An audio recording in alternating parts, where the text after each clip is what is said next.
Hello बच्चों, आज की क्लास में हम देखेंगे रासायनिक समीकरण किस प्रकार लिखते हैं। तो जिस प्रकार अगर हमें हिंदी, इंग्लिश, संस्कृत कोई भी लैंग्वेज की बुक पढ़नी है तो सबसे पहले हम क्या करते हैं, उस चैप्टर के अंदर जो भी कठिन शब्द आते हैं उनका हम मीनिंग देखते हैं, फिर हमारे लिए बुक पढ़नी आसान हो जाती है। उसी प्रकार हम रासायनिक समीकरण में जो जो शब्द हम काम में लेंगे उनका मतलब देखेंगे ताकि हमारे लिए ये पढ़ना आसान हो जाए। तो अब हम उनकी चर्चा करेंगे एक एक करके। सबसे पहले आता है अभिकारक, क्रियाकारक, जिसे हम रिएक्टेंट भी कहते हैं। यानी रासायनिक अभिक्रिया में जो पदार्थ हम शुरुआत में लेते हैं, जिनको हम स्टार्टिंग में अभिक्रिया में इन्वॉल्व करते हैं, उसे हम क्या बोलते हैं, अभिकारक। अभिक्रिया में भाग लेने वाले पदार्थ अभिकारक होते हैं और ये अभिक्रिया में बाईं ओर या लेफ्ट हैंड साइड में लिखे जाते हैं। फॉर एग्जाम्पल ये हमारी अभिक्रिया है तो इसमें लेफ्ट हैंड साइड में ये जो हमारे पदार्थ हैं, इस अभिक्रिया में ये पदार्थ क्या कहलाएंगे, अभिकारक या रिएक्टेंट। नेक्स्ट टर्म आता है हमारा उत्पाद या क्रियाफल, जिसे हम प्रोडक्ट भी कहते हैं। इन अभिक्रिया संपन्न होने के बाद में जिन पदार्थों का निर्माण होता है या अभिक्रिया के लास्ट में जो पदार्थ हमें प्राप्त होते हैं उसे हम क्या बोलते हैं, प्रोडक्ट बोलते हैं। वो अभिक्रिया में राइट हैंड साइड में या दाईं ओर लिखे जाते हैं। इस एग्जाम्पल में ये हमारे क्या है, प्रोडक्ट। नेक्स्ट टर्म आता है उत्क्रमणीय अभिक्रिया यानी रिवर्सिबल रिएक्शन। रिवर्सिबल का मतलब क्या है कि जो काम दोनों दिशाओं में हो सके, दोनों तरफ हो सके, उसे हम क्या बोलते हैं, रिवर्सिबल रिएक्शन। यानी वे अभिक्रियाएं जो दोनों दिशाओं में होती हैं, अर्थात एक तरफ क्रियाकारक मिलकर उत्पाद बनाते हैं तथा दूसरी तरफ उत्पाद पुनः मिलकर क्रियाकारक बनाते हैं, उसे हम क्या बोलते हैं, उत्क्रमणीय अभिक्रिया। कहने का मतलब क्या है, ये हमारा एग्जाम्पल है एक उत्क्रमणीय अभिक्रिया का।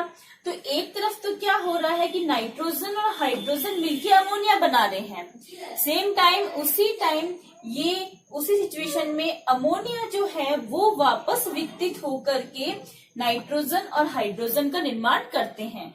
तो ये अभिक्रिया दोनों दिशाओं में होती है, इसलिए हम ऐसे तीर का निशान बनाते हैं जिनकी डायरेक्शन दोनों तरफ हो। तो एक हाफ तीर का निशान ऊपर की दिशा में होगा और एक हाफ तीर का निशान हम इस तरफ लगाते हैं। तो ये जो अभिक्रियाएं हैं ये दोनों दिशाओं में होती हैं, तो ये कभी भी कम्प्लीटली 100% पूरी नहीं होती। यानी कभी ऐसा नहीं होता है कि हमारे जो क्रियाकारक है वो सारे खत्म हो गए हैं, या कोई भी ऐसा टाइम नहीं आएगा कि हमारे उत्पाद हैं वो अभिक्रिया में सारे खत्म हो गए हैं या समाप्त हो गए हैं। तो इस प्रकार ये अभिक्रियाएं कभी भी पूरी नहीं होती हैं, हरदम हमें चलती हुई प्रतीत होती हैं। नेक्स्ट हमारा आता है अनउत्क्रमणीय अभिक्रिया या इररिवर्सिबल रिएक्शन। यानी इसका जस्ट उल्टा होगा, ये दोनों दिशाओं में संपन्न होती है लेकिन अनउत्क्रमणीय अभिक्रिया ओनली एक ही दिशा में संपन्न होगी। एक ही दिशा में संपन्न होगी तो इसमें जो तीर का निशान बनाते हैं वो एक ही डायरेक्शन में होता है। यानी ऐसी अभिक्रियाओं में सिर्फ जो हमारे क्रियाकारक हैं, रिएक्टेंट हैं, ये क्रिया करके हमारे उत्पाद बनाएंगे, प्रोडक्ट बनाएंगे। जिसका एग्जाम्पल यहाँ पर है कि कैल्शियम ऑक्साइड है, वो जल से अभिक्रिया करके क्या बना रहा है, कैल्शियम हाइड्रोक्साइड। ठीक है। नेक्स्ट टर्म आता है हमारा उत्प्रेरक, जिसे हम कैटालिस्ट भी कहते हैं। उत्प्रेरक क्या करते हैं, वे पदार्थ जो अभिक्रिया के वेग को परिवर्तित कर देते हैं। परिवर्तित का मतलब क्या है कि बढ़ा भी सकते हैं और घटा भी सकते हैं सिचुएशन के अकॉर्डिंग। जैसे मैं एक जनरल एग्जांपल लूं जो डेली लाइफ में अपन ने सबने देखा है बच्चों ने, कि अपन दही का एग्जांपल लेते हैं। ठीक है, तो दही को अपन ने अगर ज्यादा गर्म जगह रखा, अगर गर्मियों का मौसम होता है तो जल्दी जम जाता है और जल्दी वो खट्टा भी हो जाता है। लेकिन वही टेम्परेचर सर्दियों में कम होता है तो क्या होगा, दही हमारा कंपैरेटिवली लेट जमता है और खट्टा भी लेट होता है। यानी जो टेम्परेचर है वो दही के जमने की स्पीड को बढ़ा भी सकता है और घटा भी सकता है। तो उत्प्रेरक क्या करते हैं, सिर्फ और सिर्फ अभिक्रिया का वेग बदलते हैं, अभिक्रिया के उत्पाद में इन्वॉल्व नहीं होते हैं और इनका जो अभिक्रिया संपन्न हो जाती हैं उसके बाद में पुनः हमें उसी अवस्था में प्राप्त हो जाते हैं जिस अवस्था में हमने शुरुआत में उनको लिया था।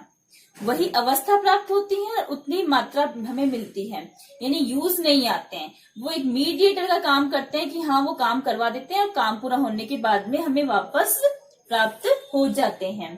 तो इसका एक एग्जाम्पल है यहाँ पे कि जो हमने अभी अमोनिया का एग्जाम्पल लिया था, तो इसके निर्माण में जो उत्प्रेरक काम में आता है वो कौन सा है? हमारा आयरन चूर्ण, लोह चूर्ण। तो उत्प्रेरक जब भी हम लिखेंगे वो तीर के निशान के चाहे ऊपर लिख दो चाहे नीचे लिख दो, पर लिखते हम इसी जगह पर हैं, तीर के निशान के ऊपर या नीचे।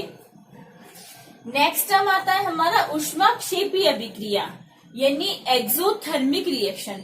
एक्सो का मतलब क्या होता है? एग्जिट, बाहर निकलना, और थर्म हमारा थर्मामीटर, टेम्परेचर, थर्मल से आता है, यानी तापमान जो है वो बाहर निकल रहा है। जब अभिक्रिया संपन्न होती है तो कुछ अभिक्रिया ऐसी होती हैं कि अभिक्रिया होने के बाद में ऊष्मा निकलती है, यानी जो भी हमें लास्ट में जो हमारा पदार्थ मिलता है, विलयन मिलता है अभिक्रिया का, उसका टेम्परेचर पहले की तुलना में ज्यादा हो जाता है, तो उसे हम क्या बोलते हैं? ऊष्माक्षेपी अभिक्रिया। वह अभिक्रिया जिसमें ऊष्मा का उत्सर्जन होता है या ऊष्मा निकलती है उसे हम क्या बोलते हैं? ऊष्माक्षेपी अभिक्रिया या एक्सोथर्मिक रिएक्शन। इसका एग्जाम्पल क्या है कि हमने कैल्शियम ऑक्साइड की अभिक्रिया जल से करवाई थी। अभी जो हमने ऊपर एग्जाम्पल लिया है वही एग्जाम्पल हम यहाँ ले रहे हैं। तो कैल्शियम ऑक्साइड को हम क्या कह सकते हैं? कॉमन नेम में चूना या बिना बुझा चूना। इसके ऊपर जब हम पानी डालेंगे तो क्या होगा?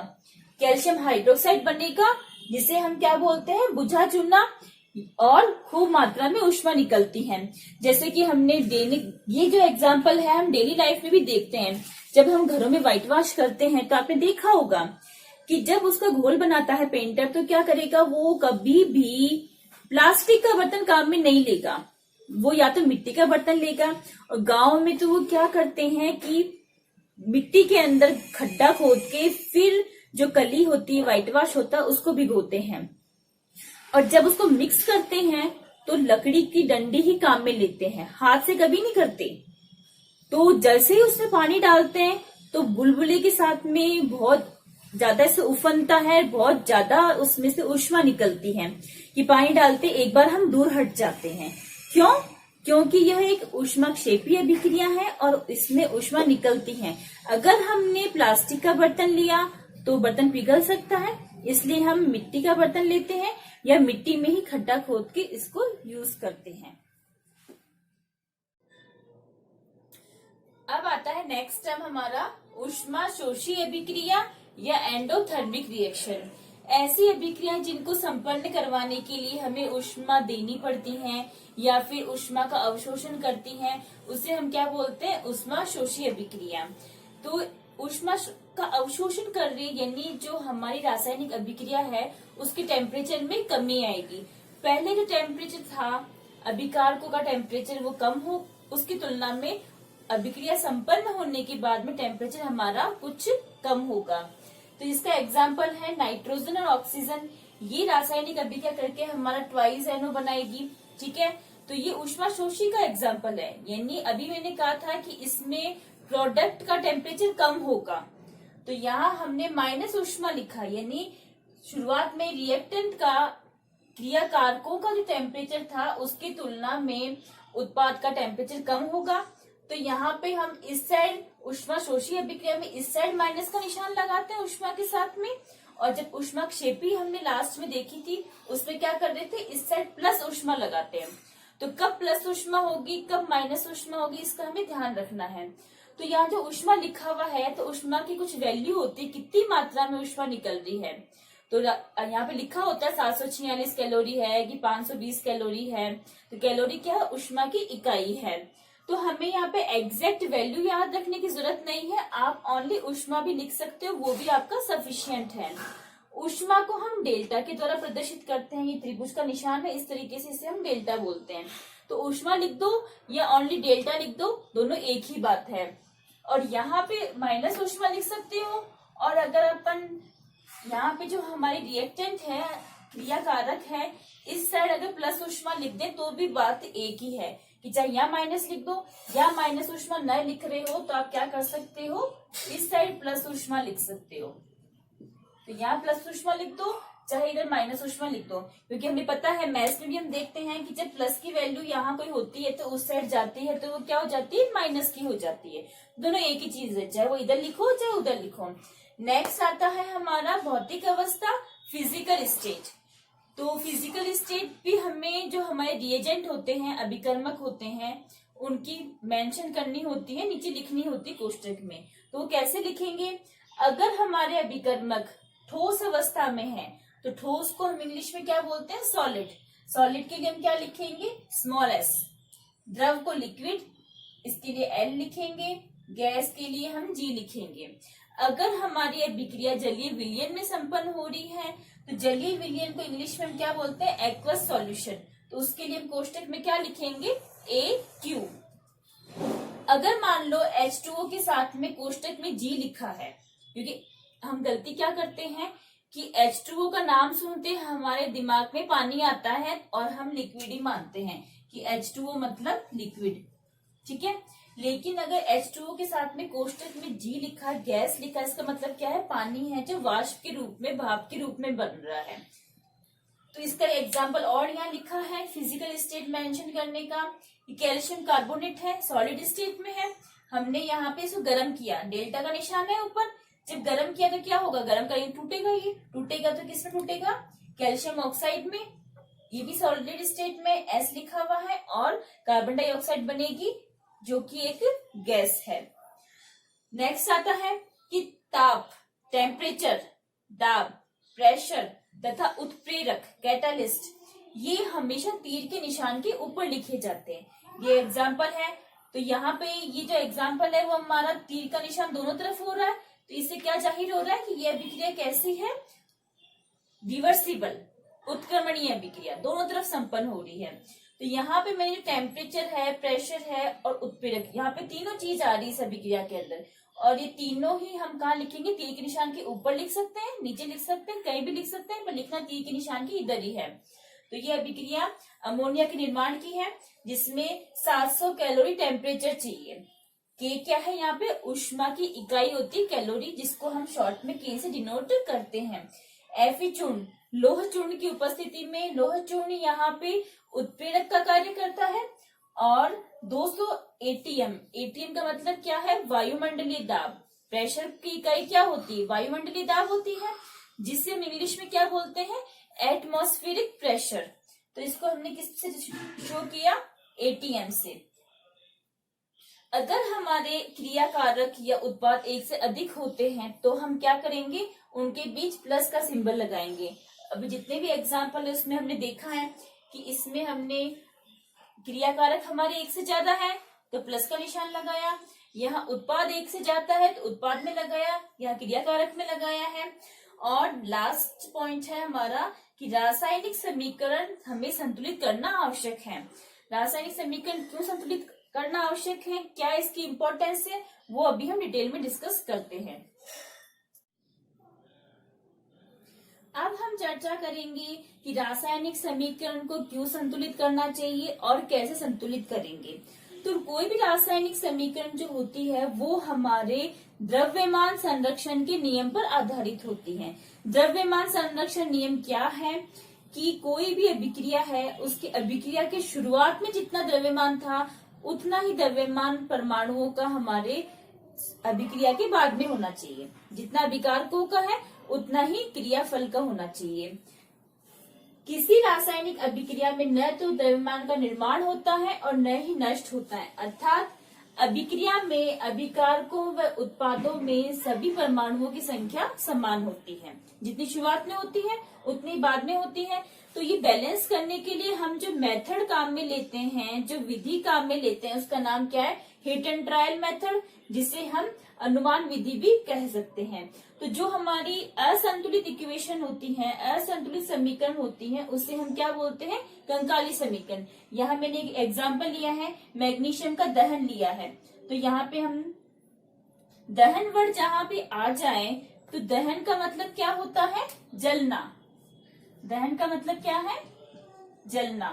तो कोई भी चीज जलेगी तो वो ऑक्सीजन की प्रेजेंस में जलेगी। तो यहाँ हम मैग्नीशियम का दहन करवा रहे हैं, इसका मतलब क्या है कि मैग्नीशियम की अभिक्रिया हम ऑक्सीजन से करवाएंगे। तो मैग्नीशियम की अभिक्रिया ऑक्सीजन से करवाई तो क्या बना हमारा मैग्नीशियम ऑक्साइड। अब यहाँ पे हम देखते हैं कि ये अभिक्रिया संतुलित है या नहीं है। तो हम देख रहे हैं कि मैग्नीशियम तो इधर भी एक है, इधर भी एक है, लेकिन ऑक्सीजन यहाँ पे 2 है और यहाँ पे कितना है, 1 है। तो हम ऐसे इनको संतुलित करने के लिए क्या करेंगे, इनकी टेबल बना लेंगे कि हमारी रासायनिक अभिक्रिया में कौन कौन से तत्व प्रेजेंट हैं। तो एक तो मैग्नीशियम प्रेजेंट है और एक हमारा ऑक्सीजन है। शुरुआत में क्रियाकारक में मैग्नीशियम कितना है, 1, उत्पाद में कितना है, यहाँ पे 1। इस एग्जाम्पल में देखेंगे अपन, ये तो हमारा फाइनल आंसर है, इसको हम नहीं देखेंगे अभी, हम इसकी चर्चा करेंगे सिर्फ कि इसमें कौन कितना है। ऑक्सीजन देख रहे हैं तो ऑक्सीजन यहाँ पे कितने हैं, 2 और यहाँ कितना है, 1।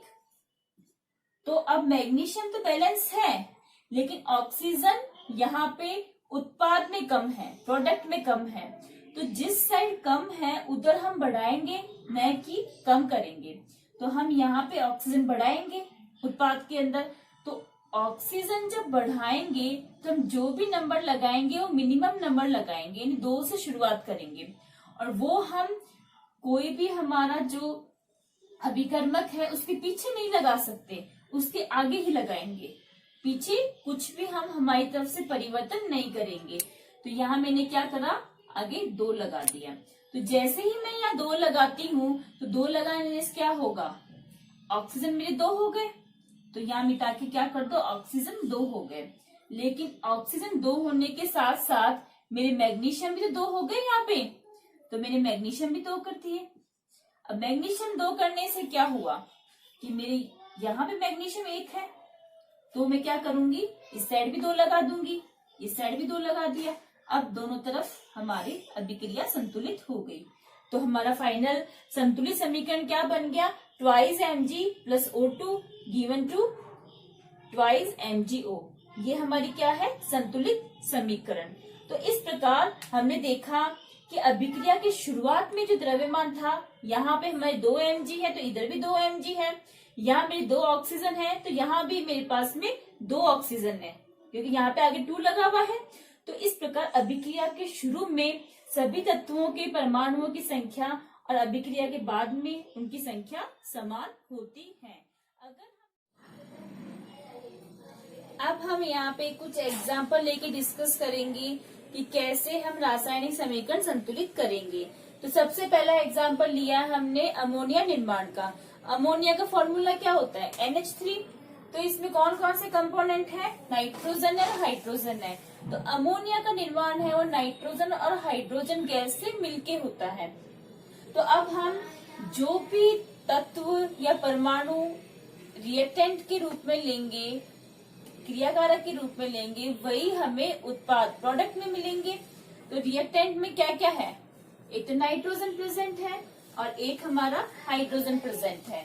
अब हम इनका नंबर भी रखेंगे कि कौन सा कितने नंबर का है। नाइट्रोजन इसमें कितने हैं, क्रियाकारक में 2 है और उत्पाद में कितना है इनका मान, 1। हाइड्रोजन यहाँ पर 2 है और इधर कितने हाइड्रोजन, 3। तो अभी हम क्या देख रहे हैं कि नाइट्रोजन और हाइड्रोजन दोनों ही बैलेंस नहीं है, दोनों बराबर करने हैं, जितने इधर हैं उतने ही इधर करने हैं। तो जब पहले अपन हाइड्रोजन की बात करें कि यहाँ पर 2 है और यहाँ पे 3 है, तो जब 2 और 3 एक सम संख्या हो और एक विषम संख्या हो दोनों तरफ, ऐसी कंडीशन आती है जब हम इनको संतुलित करना चाहते हैं तो हम कैसे इसको किससे गुणा करें।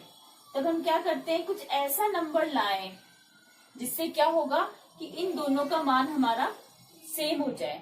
और 2 के पाड़े में और 3 के पाड़े में ऐसी कौन सी संख्या आती है जो दोनों में आती है, वो हमारा क्या नंबर है, 6। यानी 2 के पाड़े में भी 6 आएगा और 3 के पाड़े में भी 6 आएगा। तो हमें यहाँ पे गुणा करना है, तो हम यहाँ पे क्या करेंगे, इसको हम 3 से गुणा कर देंगे और इसको हम 2 से गुणा कर देंगे। तो दोनों में कितने हो जाएंगे, 6 हो जाएंगे। यानी यहाँ पे मुझे 3 कहाँ लगाने हैं, इधर इस तरफ। तो यहाँ मैंने 3 लगाए और 2 कहाँ लगाने इस तरफ। तो इस तरफ में दो, जो भी हम नंबर लगाएंगे वो हम कहाँ लगाएंगे, रिएजेंट के आगे। तो 2 मैंने कहाँ लगा दी, इधर। हो गया। तो अब हम वापस काउंट करते हैं कि हमारे क्या क्या चेंज आया है 3 और 2 लगाने से। नाइट्रोजन तो 2 ही है, हाइड्रोजन 6 हो गए। तो यहाँ पे मैं क्या लिख देती हूँ, अब मेरे हाइड्रोजन 6 हो गए। यहाँ पे नाइट्रोजन कितने हैं, 2 हो गए नाइट्रोजन भी, क्योंकि 2 आगे लगा हुआ है तो ये नाइट्रोजन और हाइड्रोजन दोनों के साथ गिना जाएगा। तो यहाँ पे हम क्या कर देंगे, मिटा के इसको 2 लिख देंगे। और हाइड्रोजन कितने हो गए, 6, क्योंकि आगे हम कोई नंबर लिखेंगे तो वो क्या होगा, पीछे वाले से गुणा होगा। अपन क्या गलती करते हैं, यहाँ पे हाइड्रोजन 5 गिन लेते हैं, 3 और 2 5, बच्चे जोड़ देते हैं, लेकिन जोड़ना नहीं है, इसको क्या करना है, गुणा करना है। गुणा क्यों करना है, एक सिंपल सा एग्जांपल देती हूँ आपको। जैसे कि मेरे को 5 पेन लाने, एक पेन 3 रुपए का है। तो छोटे बच्चे जब सीखते हैं शुरुआत में जोड़वा की, तो वो कैसे कैलकुलेट करेंगे कि 5 पेन लाने 3 रुपए के हैं, तो 1 2 3 4 5 लिख दिया। फिर अपन क्या करते हैं, इनको जोड़ते हैं। 3 और 3 6, 6 और 3 9, 9 और 3 12, 12 और 3 15, यानी मेरे 15 रुपए लगे। लेकिन अपन क्या करते हैं, डायरेक्ट करते हैं, 3 को 5 से मल्टीप्लाई करा तो भी 15 आया, और ऐसे किया तो भी 15 आया। तो यहाँ पे अपन क्या कर रहे हैं, इसको 2 को 3 से मल्टीप्लाई कर रहे हैं। ठीक है, या अपन ऐसे भी समझ सकते हैं इसको कि यहाँ पर जो NH3 है वो कितने हैं, 2 है। 2 है NH3, यानी 2 बार NH3 को लिख दो आप। 2 बार लिख दिया मैंने। तो अपन ने क्या देखा कि नाइट्रोजन का मान कितना हो गया, 2, और हाइड्रोजन कितने हो गए, 3 और 3 6। तो यहाँ पर भी अपन ने यही किया, नाइट्रोजन 2 हो गए, हाइड्रोजन 6 हो गए। तो इस तरीके से भी अपन समझ सकते हैं, डायरेक्ट गुणा करके भी समझ सकते हैं कि अपने को क्या करना है। तो इस प्रकार ये हमारी अभिक्रिया कैसे हो गई, नेक्स्ट एग्जाम्पल है मेथेन का दहन। मेथेन का फॉर्मूला क्या है, CH4। और दहन का मतलब क्या होता है, अभी हमने डिस्कस किया है, दहन मतलब जलना, यानी किसी को भी हम कैसे जलाएंगे, ऑक्सीजन की प्रेजेंस में। तो उसकी अभिक्रिया हमने किससे करवा दी, ऑक्सीजन से। जब हम किसी चीज को जलाएंगे तो उसमें जो भी तत्व प्रेजेंट है उनके ऑक्साइड्स बन जाएंगे और वो बाहर निकलेंगे। तो कार्बन का ऑक्साइड बनेगा तो क्या बाहर निकलेगा, CO2, और हाइड्रोजन का ऑक्साइड निकलेगा तो क्या बनेगा, H2O। तो जो भी हमारे तत्व हैं उनके हमें ऑक्साइड बनाने हैं। तो आगे की अभिक्रिया भी हम ऐसे लिख सकते हैं, इससे क्या बना, CO2 और H2O। अब नेक्स्ट स्टेप क्या है, अभिक्रिया को संतुलित करना। तो संतुलित करने के लिए हम क्या करेंगे, जो भी हमारे क्रिया कारक में हमने तत्व लिए हैं, परमाणु लिए हैं, उनके नंबर लिख दें, और ऐसा ही हम उत्पाद में कर देंगे। तो कौन कौन से तत्व प्रेजेंट है हमारे, एक तो कार्बन प्रेजेंट है, हाइड्रोजन है और ऑक्सीजन है। कार्बन का नंबर यहाँ पर 1 है, उधर भी 1 है। हाइड्रोजन यहाँ पे 4 है, वहां पे कितने हैं, 2 है। ऑक्सीजन यहाँ 2 है और वहां कितने हैं, 3 है। अब हम क्या करेंगे, कार्बन तो इक्वल है, दूसरा नंबर आता है हाइड्रोजन का। हाइड्रोजन यहाँ 4 है, वहां 2 है, तो जिधर कम होता है वहां बढ़ाना है, इस साइड बढ़ाएंगे, यानी उत्पाद के अंदर ऑक्सीजन बढ़ाएंगे। अब क्या ध्यान रखना है कि ऑक्सीजन यहाँ पे CO2 के साथ भी है और H2O के साथ भी है। तो हम कौन सी ऑक्सीजन बढ़ाएं, तो हम CO2 वाली ऑक्सीजन को नहीं छोड़ेंगे। क्यों नहीं छेड़ेंगे, क्योंकि कार्बन हमारे बैलेंस है। अगर हमने यहाँ कुछ लगाया तो मुझे यहाँ भी लगाना पड़ेगा, इसलिए मैं CO2 की ऑक्सीजन नहीं छेड़ूंगी और यहाँ पे मैं H2O वाली छेड़ूंगी, क्योंकि हाइड्रोजन और ऑक्सीजन यही दोनों हैं जो कि इनबैलेंस है। तो मैं क्या करूंगी, यहाँ पर मिनिमम नंबर 2 लगा सकते हैं। 2 लगाए, जैसे ही मैंने यहाँ पे 2 लगाए तो आपने क्या देखा, हाइड्रोजन कितने हो गए, 4 हो गए, आगे 2 है, नीचे 2 है, 2 को 2 से गुणा किया, 4 हो गए। तो हाइड्रोजन यहाँ कितने हो गए, 4। हाइड्रोजन संतुलित हो गए। अब बारी आती है ऑक्सीजन की। ऑक्सीजन काउंट करो कितने हुए, 2 तो कहाँ प्रेजेंट है, CO2 में ऑक्सीजन प्रेजेंट है, और 2 हमारे कहाँ प्रेजेंट है, जल के अंदर, आगे 2 लगा हुआ है, तो 2 और 2 कितने हो गए, 4। यानी अब हमारे उत्पाद में ऑक्सीजन के परमाणु कितने हो गए, 4। तो हम देख रहे हैं कि रिएक्टेंट में, क्रियाकारक में कम है ऑक्सीजन, जहां कम है उस साइड बढ़ाएंगे, तो इस साइड ऑक्सीजन बढ़ाना है, यानी हमें 4 करने हैं, तो इसके आगे मैं 2 लगा दूंगी, तो ये कितने हो गए अब, 4। तो इस प्रकार हमारी अब अभिक्रिया संतुलित हो गई। नेक्स्ट एग्जाम्पल है Fe की अभिक्रिया हमने H2O से कराई, तो क्या बनता है, Fe3O4 और H2। अब हमें क्या करना है, संतुलित करना है इसको। तो रिएक्टेंट के अंदर क्रियाकारक में क्या क्या प्रेजेंट है, एक तो Fe प्रेजेंट है, हाइड्रोजन है और ऑक्सीजन, आयरन, हाइड्रोजन और ऑक्सीजन। अब उसका नंबर लिखते हैं। आयरन इधर कितना है, 1, वहां कितना है, 3, हाइड्रोजन कितना है यहाँ पे, 2, वहां कितना है, 2, ऑक्सीजन इधर 1, उधर कितने हैं, 4। इनके परमाणुओं की संख्या हमने क्रियाकारक में और क्रियाफल में गिन के लिख दी। अब हम क्या देख रहे हैं कि आयरन यहाँ पर 1 है और उधर है 3, तो आयरन को बढ़ा दें अपन, इधर 3 कर दें, यहाँ मैंने आगे 3 लगाया तो इधर भी 3 हो गए, आयरन बैलेंस हो गए। हाइड्रोजन बैलेंस है, ऑक्सीजन बैलेंस नहीं है, यहाँ पे कम है, तो इस साइड मुझे ऑक्सीजन बढ़ाने पड़ेंगे, तो मैं क्या करूंगी, यहाँ पे 4 लगाने पड़ेंगे आगे, इसको 4 कर, क्योंकि 4 के बराबर लाने, तो ये मेरे 4 हो गए ऑक्सीजन। पर जैसे ही मैंने यहाँ पे 4 लगाया तो क्या हुआ, मेरे हाइड्रोजन गड़बड़ हो गई। हाइड्रोजन कितने हो गए, 4 को 2 से गुणा करेंगे हम, तो कितने हो गए, 8 हो गए। तो हाइड्रोजन यहाँ मेरे कितने हो गए, 8। अब क्या करूंगी, इधर कम हो गए तो इधर बढ़ाऊंगी, तो क्या करेंगे, यहाँ पे हाइड्रोजन लगा देंगे 4, इसको मैंने 4 से गुणा कर दिया, तो मेरे क्या हाइड्रोजन हो गए, 8। अब सारी इक्वेशन मेरी बराबर हो गई। तो इस प्रकार हम क्या देख रहे हैं, ये हिट एंड ट्रायल मेथड क्यों है, क्योंकि पहले मेरे हाइड्रोजन बैलेंस हो गए थे, लेकिन बाद में वापस गड़बड़ हो गई, तो वापस मुझे बैक भी आना पड़ सकता है। ये नहीं कि आपने एक बार संतुलित कर दिया तो उसमें आप कुछ चेंज नहीं कर सकते। जब दूसरे परमाणुओं का नंबर हम बैलेंस करते हैं तो किसी और का उससे गड़बड़ भी हो सकता है, तो बार बार हमें आगे पीछे भी होना पड़ सकता है। अब हम next example next 4th example है, बेरियम क्लोराइड की अभिक्रिया हमने एल्यूमिनियम सल्फेट से करवाई, तो क्या होगा। तो अभी हम इस अभिक्रिया को लिखना कैसे है, कैसे उत्पाद बनेगा वो भी देख लेते हैं यहाँ पे, और फिर हम इसको संतुलित भी कर लेंगे। तो जैसे कि बेरियम क्लोराइड है, ठीक है, और दूसरा क्या है हमारा, एल्यूमिनियम सल्फेट। अब क्या होगा कि जब हम अभिक्रिया करवाएंगे तो ये यौगिक है, और यौगिक हमेशा उदासीन होता है। जब वो रिएक्शन करेगा तो क्या होगा, वो अपने आयनों में टूट जाएगा। तो इसमें पहले अपन धनायन को लिखते हैं, तो ये हमारा प्लस का होता है और ये माइनस का है। क्लोरीन हमारा माइनस का है और बेरियम हमारा प्लस का है। बेरियम 2+ होता है, क्लोरीन पे -1 ही होता है। एल्यूमिनियम सल्फेट की बात करें अपन, तो ये ऐसे टूटेगा। एल्यूमिनियम पे आवेश कितना है, 3+, और सल्फेट पे कितना है हमारा, 2-। ठीक है, अब जब अभिक्रिया होती है तो क्या होता है, एक का प्लस दूसरे के माइनस के पास जाता है, तो क्या होगा, इसका जो बेरियम है वो किसके पास जाएगा, इसके सल्फेट के पास जाएगा।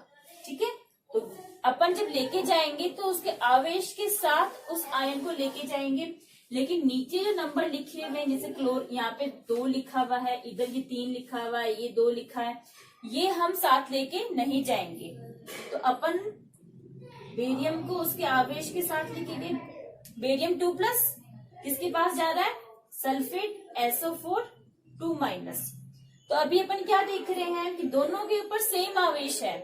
ठीक है, सेम आवेश होते तो वो कैंसिल हो जाते हैं, तो हमारे पास क्या बना, बेरियम सल्फेट। पीछे क्या बचा, एल्यूमिनियम प्लस का है, वो किसके पास जाएगा, इसके माइनस के पास, यानी क्लोरीन के पास जाएगा। एल्यूमिनियम पे आवेश कितना है, 3+, क्लोरीन पे आवेश कितना है हमारा, -1। दोनों आवेश क्रॉस होंगे, ये इसके नीचे जाएगा, ये इसके नीचे जाएगा। जब ये 3 यहाँ आएगा तो क्या बन जाएगा, ए और 1 यहाँ आएगा तो 1 हम लिखेंगे नहीं, तो क्या बन गया AlCl3। तो अभी अपन देख रहे हैं हमारा उत्पाद यही बना है। तो इस प्रकार हम अभिक्रिया का सिर्फ क्रिया कारक देखेंगे और उत्पाद अपने आप बनाएंगे। अब हम बात करेंगे कैसे हम इसको संतुलित कर सकते हैं। संतुलित करने में अपन देखेंगे कि कौन कौन से इसमें परमाणु प्रेजेंट है। एक तो बेरियम प्रेजेंट है, एक क्लोरीन प्रेजेंट है, एक एल्यूमिनियम प्रेजेंट है, सल्फर है और ऑक्सीजन है। ये परमाणु हमारे क्रिया कारक में प्रेजेंट है। अब इनका नंबर काउंट करेंगे। बेरियम 1 है, उधर भी 1 है। क्लोरीन यहाँ पे 2 है, उधर कितने हैं 3 है। क्लोरीन 2, इधर 3। एल्यूमिनियम यहाँ पे 2, वहां पे 1। सल्फर कितने हैं, यहाँ पे 3 है, क्योंकि कोष्टक के बाहर नीचे 3 लिखा हुआ है। ठीक है, तो सल्फर कितने हो गए, इधर 3 और वहां पर 1। ऑक्सीजन यहाँ 4 है, इधर 3 है, तो ये गुणा होगी। कोष्टक के बाहर जो भी होता है वो गुणा होता है, तो 4 3 12। तो ऑक्सीजन यहाँ कितने हो गए 12 और वहां कितने हो गए 4।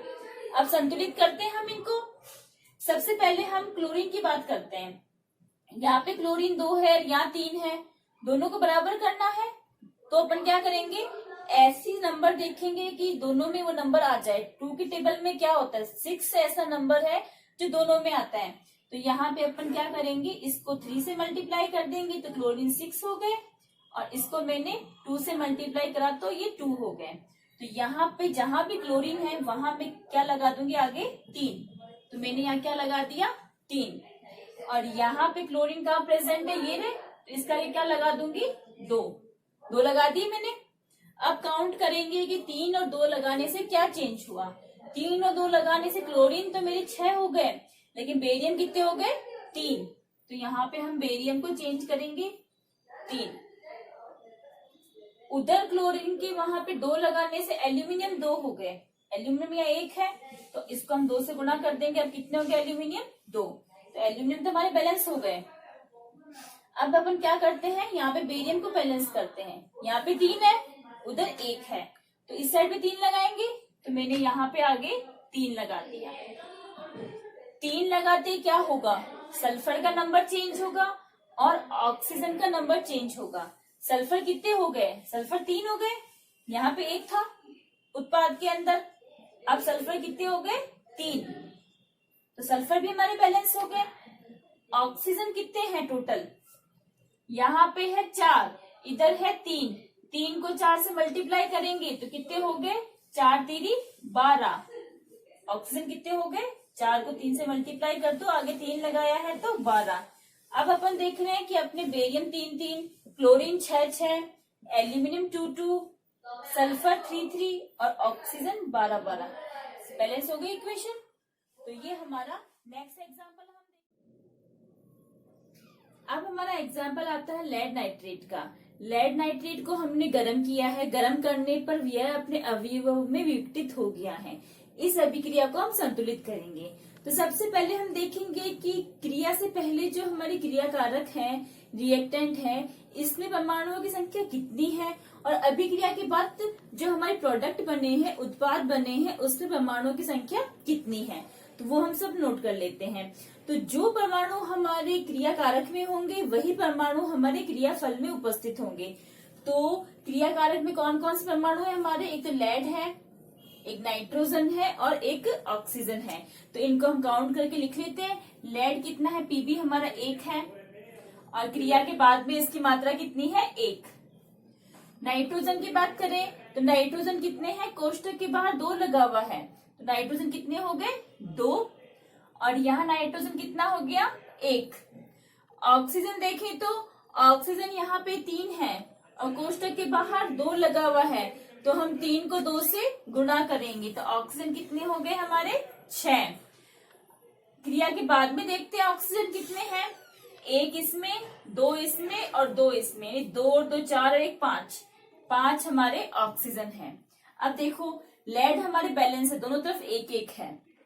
नाइट्रोजन की बात आती है, नाइट्रोजन यहाँ पे 2 है और यहाँ पे कितना है 1 है, तो हम दोनों तरफ संतुलित करेंगे और जहां पे संख्या कम होती है उस तरफ हम बढ़ाते हैं।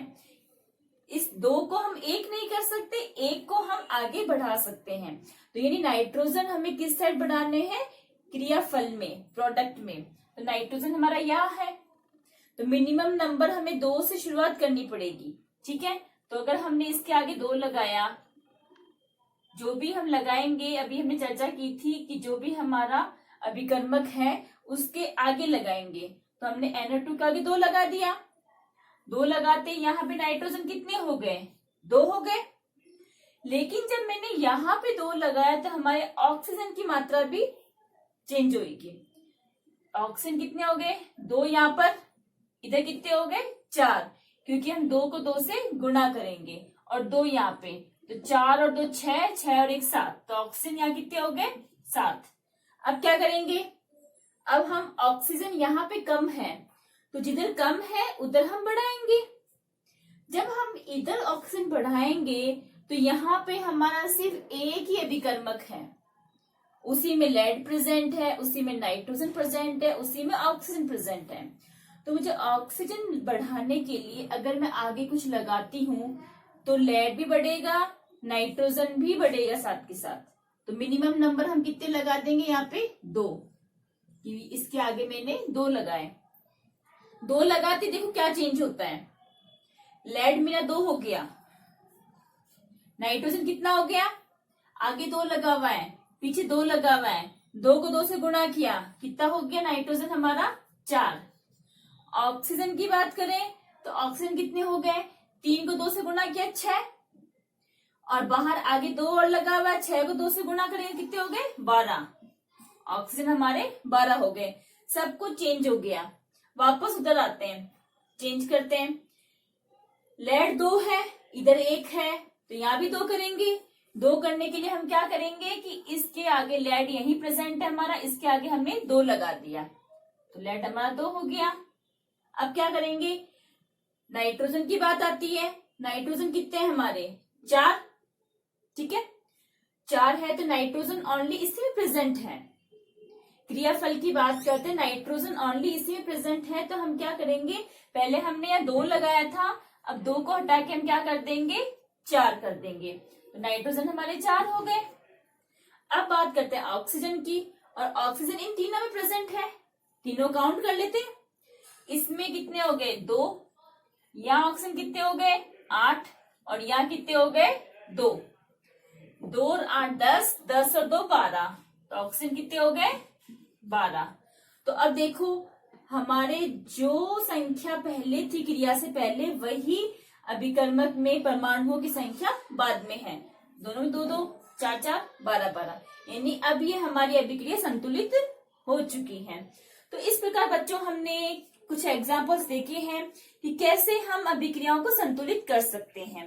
तो इसी प्रकार आपकी बुक में जो भी एग्जाम्पल है उन्हें आप सॉल्व कीजिए, मुझे कमेंट बॉक्स में कमेंट कीजिए, कोई प्रॉब्लम है तो पूछिए। तो बच्चों आपको मेरा वीडियो कैसा लगा कमेंट करके बताइए, मेरे चैनल को सब्सक्राइब कीजिए, वीडियो को लाइक कीजिए और ज्यादा से ज्यादा बच्चों को ये शेयर कीजिए। धन्यवाद।